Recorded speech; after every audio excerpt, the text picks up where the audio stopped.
आपकी लास्ट उबर या ओला की ट्रिप कब थी? आपने लास्ट जोमेटो, जिप्टो, स्विगी से खाना या सामान कब मंगवाया था?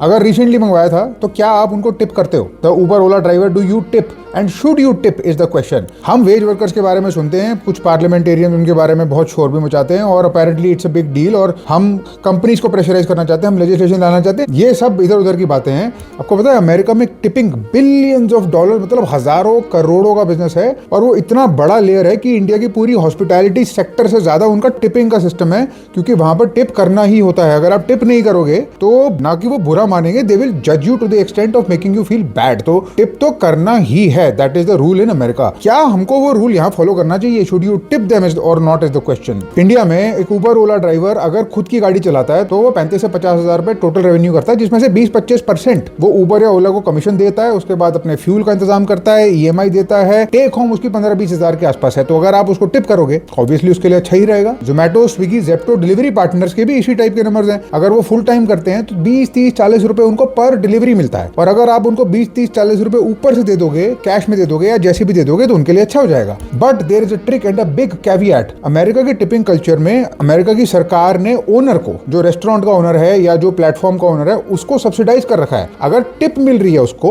तो उसको मिनिमम वेज की डिडक्शन मिल जाती है। तो जिस हद तक उसको टिप मिल रही है उस हद तक ओनर को कम पे करना पड़ेगा। और ये आर्गुमेंट है कुछ इकोनॉमिस्ट्स की कि अगर इंडिया में टिपिंग कल्चर स्टार्ट हो जाएगा तो रेस्टोरेंट ओनर्स उनकी वेज और कम कर देंगे अपने एम्प्लॉइज की। उबर ओला और कमीशन लेनी स्टार्ट कर देगा, क्योंकि उसके पैसे वैसे बन रहे हैं। तो अगर आपको टिप करना है, जो कि मुझे लगता है एक अच्छी चीज, आपको टिप करना चाहिए। Tip them in cash, do not include the tip in the application, that is my personal suggestion, क्योंकि उस एप्लीकेशन को समझ में आता रहेगा कि इनके एक्चुअली कितने पैसे बन रहे हैं। आप उसको कैश में दो। और नॉर्मली अगर आपकी राइड 500 रुपए के आसपास की है तो 50 रुपए या 10% के आसपास कैश देने में कोई हर्ज नहीं है। If you can afford it, tip them, but tip them in cash, ताकि उनकी सीलिंग ना हटे। और जो पार्लियामेंटेरियन जिसके बारे में बात करते हैं उनको ये बेसिक इकोनॉमिक्स पता होनी चाहिए कि अगर हम इंडिया में टिपिंग कल्चर यूज करते हैं तो उसका ये मतलब नहीं है कि उन लोगों की मिनिमम वेज की सीलिंग एडजस्ट करनी पड़ जाए हमको, क्योंकि हम अल्टीमेटली चाहते ये हैं कि हर किसी की पेइंग कैपेसिटी बढ़े, एक कल्चर हो जिसके अंदर हम एक दूसरे की हेल्प करें। बट ऐसा ना हो कि एक कैपिटलिस्ट माइंडेड इंसान आके उसको पूरा का पूरा अंडरकट करके खुद के लिए फायदा निकाल के ले जाए। That would be counter productive. But this is the interesting economics of tipping.